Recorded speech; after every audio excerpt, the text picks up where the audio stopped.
Bonsoir à tous, bonsoir, bonsoir, bonsoir les enfants, bonsoir les parents, bonsoir tout le monde, bienvenue, bienvenue à cette heure magique où nous racontons des contes le soir pour les enfants. Alors, il est quelle heure? Oh ben il est l'heure, hein, il est même l'heure passée. Eh bien, ce soir, je vous propose de partir dans un pays où il y a une de mes cousines. Cette histoire s'appelle « La princesse sur la montagne de verre ». Il était une fois un homme qui avait 3 fils. Les 2 premiers n'étaient pas très sympas. Ils n'étaient pas gentils, ils cherchaient toujours la bagarre et franchement, c'était pas super cool. Le dernier, le plus jeune, il s'appelait Cendron. Et Cendron, lui, était doux, aimable, gentil. Et surtout, il avait le don de pouvoir parler aux animaux. Rien qu'en étant à côté d'eux, les animaux l'écoutaient et lui obéissaient. Alors leur père habitait une masure et il y avait un grand pré. Et dans ce pré, il y avait une grange où on mettait du foin. Vous savez, c'est des vieilles granges, on n'a pas l'impression qu'elles sont très bien construites. Et elles peuvent faire beaucoup de bruit quand il y a du vent, elles sont sombres, il n'y a pas de lumière à l'intérieur. Franchement, c'est pas très très agréable. Mais à chaque moisson, alors la moisson c'est quand on coupe les blés, qu'on les met justement dans la grange, à chaque fois qu'il y avait une moisson, il y avait des trucs bizarres qui se passaient, des phénomènes un petit peu étranges. Alors, en fait, la nuit, il y avait un gros bruit, et le matin, quand on arrivait, toute l'herbe qui avait été coupée, qu'on avait mis dans la grange, eh bien, elle semblait avoir été mangée, grignotée. Résultat, on ne pouvait plus la vendre. Alors un jour, le père a décidé de faire dormir un de ses enfants dans la grange pour voir ce qui s'y passait. Et donc, dit, bon, bah, le premier, ça sera le grand. Donc c'est le grand garçon, donc un des 2 méchants, qui va dormir dans la grange après la moisson. Donc il rentre dans la grange, il s'installe et il attend. Il attend. Et une nuit, soudain, il y a un grondement, un peu comme un gros orage, terrible, et puis violent, puis tout se met à craquer, et puis il y a beaucoup de vent, et un peu comme un tremblement de terre en plus, tout ça mélangé, il ne savait pas trop. Le garçon a eu tellement peur qu'il s'est levé, qu'il est parti à toute vitesse, il est rentré chez lui en courant pour se mettre sous son lit. Et le lendemain matin, le foin avait été mangé. Donc on attendit la moisson suivante, et le père donc demanda au 2e garçon d'y aller. Donc on coupe le foin, on met le foin dans la grange, et le 2e garçon y va. Il s'installe, il ferme la porte, il s'installe, il se fait un petit lit bien douillé dans la paille, et il attend. Et une nuit, même scénario. Du vent, des craquements, du bruit, du tonnerre, le tremblement de terre, tout ça. Et le 2e, tellement peur, qu'il se précipite, il court, il rentre dans sa chambre et hop, sous son lit. Et le lendemain matin, plus de foin. Alors le père, il n'est pas très très heureux parce qu'à chaque fois, ça fait quand même la 2e moisson de suite, au moins. Et rien n'y fait et ces garçons, ils ont peur. Ils veulent plus y aller. Alors, tout le monde se tourne vers Cendron. Enfin bon, Cendron, il est petit, il est jeune, il est maigre. Voilà quoi. Et Cendron dit, non, je vais y aller, je suis sûre que je peux y aller. Tous les frères se moquent de lui. Oh bah tu vas voir, tu vas pas tenir, hein. 5 minutes, hein. T'as vu, nous on a eu peur, hein. T'imagines pas, c'est énorme, il y a des dragons, il y a des monstres, etc. Oh, c'est très très très... Et tu vas revenir. Tu vas revenir en courant. Eh bien non. Cendron rentre dans la grange, comme ses frères avaient fait, se prépare un lit, ferme la porte et attendit. Et puis, une nuit, grondement, tonnerre, vent, tremblement de terre. Ouh là là là là, ça, de tous les côtés, ça grinçait, ça faisait des bruits monstrueux.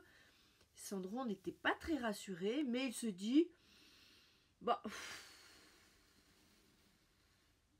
s'il n'y a rien de pire, voilà, c'est du bruit. Qu'est-ce qui peut m'arriver ici? Rien. Je reste. Et il reste. Et il reste. Et il reste. Il n'est pas très à l'aise, hein, mais il reste quand même. Puis tout d'un coup, plus de bruit. Tout redevint tranquille, comme si rien ne s'était passé. Mais Cendron a l'impression qu'il y a quelque chose quand même. Il détecte une présence, quelque chose. Alors il se lève, il va vers la porte, il l'ouvre tout doucement. Et quand il l'ouvre, là, face à lui, en train de manger du foin, avec un petit peu de bruit, un beau cheval gras, bien gros, qui est occupé à manger de l'herbe. Alors le cheval était magnifique. Il portait une selle superbe, une bride, et sur son dos était posée une belle armure. Vous savez, les armures complètes en cuivre, bien. Le cuivre, c'est un côté un petit peu rouge, orangé, mais très brillant, magnifique, superbe. Cendron lui dit: « Ah, c'est donc toi qui nous manges notre foin. » Plus rapide que l'éclair, hop, il saisit la bride, hop, il met les pieds dans l'étrier et hop, il se retrouve sur le cheval. Et le cheval, qui part à toute vitesse, mais qui obéissait à Cendron. Cendron lui disait de s'arrêter, il s'arrêtait, de regaloper, il galopait, de passer au pas, il passait au pas. Pas de problème. Alors, Cendron le conduisit dans un endroit secret que seul lui connaissait. Et il le mit donc dans une caverne, dans les bois, derrière les bois, à un endroit que personne ne connaissait, avec un petit peu de foin. Et il revint chez son papa. Et là, qu'est-ce qu'il trouva dans la grange? Le tas de foin qui n'avait pas été touché. Oh, le papa, il était content, hein. Il était super content. Alors, la moisson suivante, le père dit, bah écoutez, hein, on fait la même chose parce que finalement Cendron, hein, par rapport aux deux autres, c'est quand même ce qu'il y a de mieux. Alors, Cendron reste dans la grange, comme la dernière fois. Il ferme la porte, il se prépare un petit lit dans le foin et il s'installe. Au milieu de la nuit, un terrible orage, bien plus violent que celui de la dernière fois. Tout bougeait, ça bougeait dans un sens, dans l'autre, ça craquait, ça sifflait, le terre tremblait, il y avait des choses qui tombaient tellement c'était violent et tout. Et Cendron qui continuait à attendre, à se dire non, il y a des choses plus terribles encore dans la vie, donc j'attends. Et puis tout d'un coup, le silence.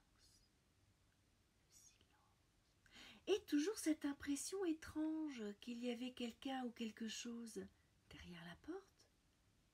Alors il tendit l'oreille et il entendit.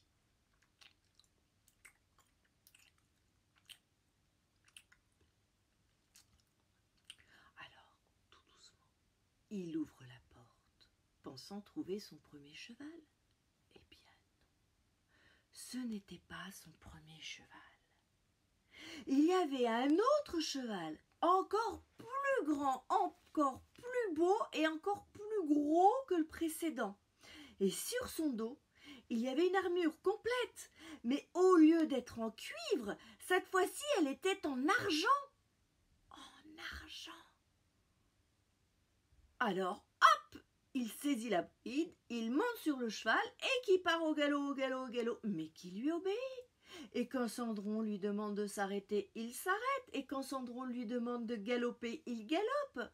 Alors Cendron l'accompagne, l'emmène dans sa cachette où il y a déjà le premier cheval. Et là, il le laisse encore avec du foin et tout content, il revient chez son papa. Et là, qu'est-ce qui se passe? Eh bien, dans la grange, le tas d'herbe était intact. Le papa était super content. À la 3e année, Cendron se dit, bah voilà, hein, les 2 autres années se sont bien passées. Pourquoi ça se passerait pas bien cette année? Et il retourne dans la grange, il referme la porte, il prépare son lit et il attend. Le tremblement de terre fut terrible. Il croyait que le monde allait s'écrouler, que la terre allait s'ouvrir. Ça craquait de partout, il s'est dit que la grange allait s'envoler tout d'un coup et lui avec. C'était terrifiant, il avait peur, il a failli partir, mais non. Il s'est dit non. Il y a des choses bien pires ailleurs. Je reste. Et tout à coup, silence.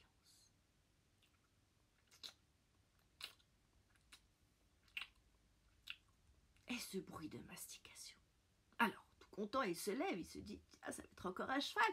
Il ouvre la porte et là, encore un autre cheval, encore plus grand, encore plus beau, encore plus fort.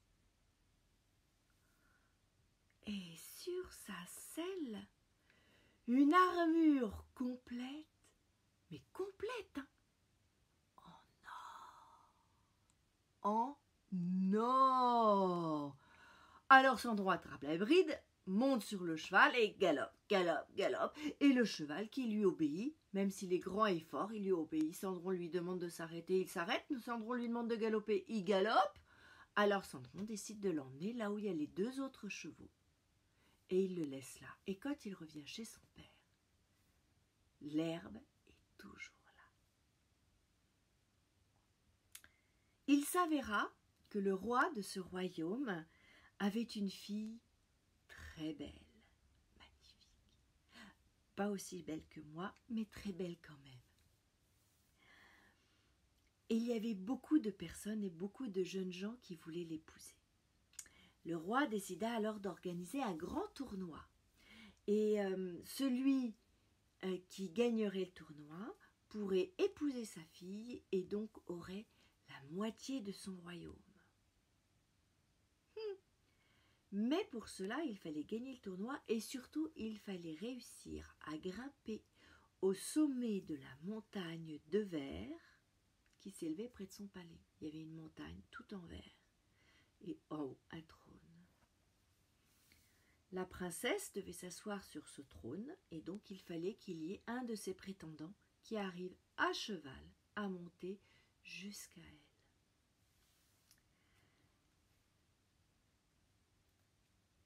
Elle donnerait à son prétendant des pommes en or, gage de sa réussite. Et c'est celui qui aurait les 3 pommes d'or qui aurait le droit de l'épouser.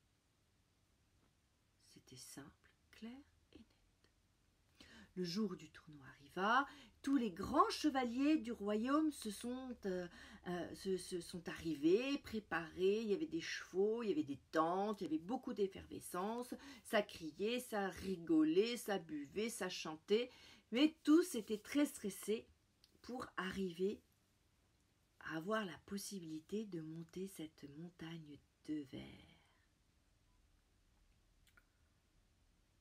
Les premiers commencèrent sur leur cheval à tenter l'escalade. Mais c'est du verre, et donc, dès qu'ils commençaient, ils glissaient en arrière. Alors ça faisait de belles roulades, et tout le monde riait. Les pauvres, morts de honte, morts de honte. Et personne n'arrivait jusqu'en haut. Et soudain, parut un très beau cheval, magnifique, et dessus un chevalier inconnu, dans une belle cuirasse de cuivre. Il grimpa jusqu'au tiers de la montagne, bien plus haut que les autres, puis se retourna pour la descendre. Il n'a pas glissé, il s'est juste retourné pour la descendre. Oh, la princesse était très impressionnée. Elle s'est dit, mais il est futé. Personne n'avait jamais atteint le sommet. Mais personne n'avait atteint le tiers. Et surtout, c'était le seul qui n'avait pas glissé. Alors elle décida de lui donner la pomme d'or. Mais juste une, puisqu'il n'avait pas atteint le sommet. Donc le roi décréta un deuxième jour de tournoi, puisque personne n'avait réussi à atteindre le sommet. Et c'était reparti. Tout le monde essaya de monter, et il montait, et automatiquement, il glissait, il faisait des roulades, tout le monde rigolait. Pauvres, les pauvres prétendants. Et soudain, arriva un chevalier dans une armure d'argent sur un cheval magnifique. Et là, il monta. Il arriva aux 2/3 de la montagne de verre.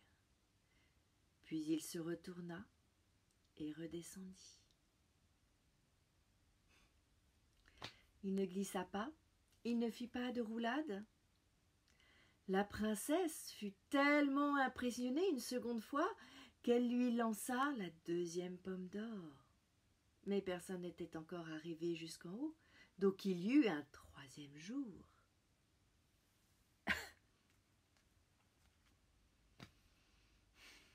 Le troisième jour, tous les prétendants remontèrent sur leur cheval, retentèrent de monter sur cette fameuse montagne de verre, et tombèrent, glissèrent, blackboulèrent et firent plein de roulades, au grand contentement des gens qui regardaient, mais à la honte de ces pauvres humains. Et comme les 2 jours précédents, tout d'un coup arriva un cavalier majestueux dans un habit en or tissé d'or. Ah, il était beau, mais qu'est-ce qu'il était beau! Son cheval était grand et fort. Ah, cette armure brillait, le soleil se reflétait à l'intérieur. C'était magnifique. Un superbe cavalier, un chevalier de prestance. Et il tenta de monter la montagne. Que vous dire qu'il monta facilement la montagne jusqu'en haut, contrairement aux autres, et que là, délicatement, il attrapa la dernière pomme d'or des mains de la princesse.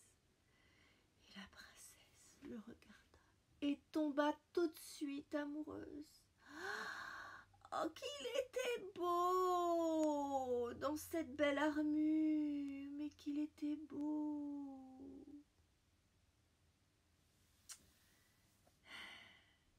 Et le preux chevalier repartit sans mot dire. Il redescendit et il disparut. Le roi interrogea tous les hommes du royaume pour essayer de découvrir qui était ce chevalier. Parce qu'il était quand même parti avec les 3 pommes d'or. Personne. Personne ne pouvait lui donner les 3 pommes d'or. Aucun des prétendants, aucun des hommes, les vieux, les jeunes, personne. Il finit par demander, y a-t-il quelqu'un que je n'aurais pas vu, que j'aurais loupé?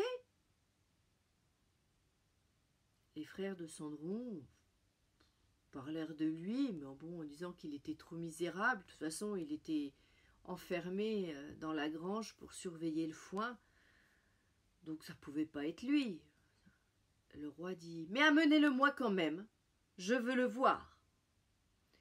Cendron arriva devant le roi avec ses vêtements, pieds nus, pas bien coiffé, de la paille un peu partout. Enfin, pas chic, quoi. Mais quand il arriva devant le roi, il lui tendit les 3 pommes d'or. Et tout d'un coup, il arracha ses vêtements tout moches et se tint debout, magnifique, avec son armure d'or, juste devant le roi et la princesse qui le reconnut aussitôt. Tout de suite, le roi accorda la main de sa fille à Cendron, qui elle était super heureuse, la fille, puisqu'elle en était amoureuse. Et puis aussi la moitié de son royaume, comme il l'avait promis. Tout le monde fut heureux. Ils se marièrent. Ce fut une grande noce, magnifique. Tout le monde était heureux, tout le monde dansait. Sauf les frères de Cendron, comme par hasard. Ils n'étaient pas très heureux, eux, qui n'avaient eu aucun royaume, aucune princesse à épouser. Mais bon, ça, c'est pas grave. Le principal, c'est que Cendron et la princesse se marièrent, qu'ils eurent beaucoup, beaucoup d'enfants et qu'ils vécurent très, très, très heureux. Et voilà, c'est la fin de ce conte pour ce soir. Je vous retrouve demain, normalement, à la même heure. Et puis, je vous souhaite une très, très belle soirée. Nous nous retrouvons tout à l'heure dans vos rêves et je vais me permettre de partir avec toujours cette belle chanson qui aujourd'hui est une chanson sur les doudous. Merci à William, merci à vous tous et à très bientôt.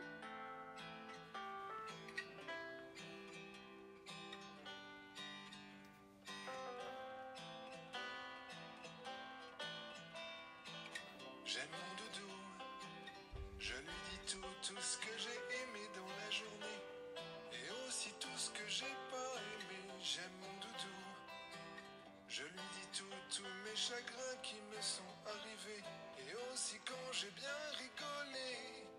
Quand vient le soir, que je vais bientôt dormir.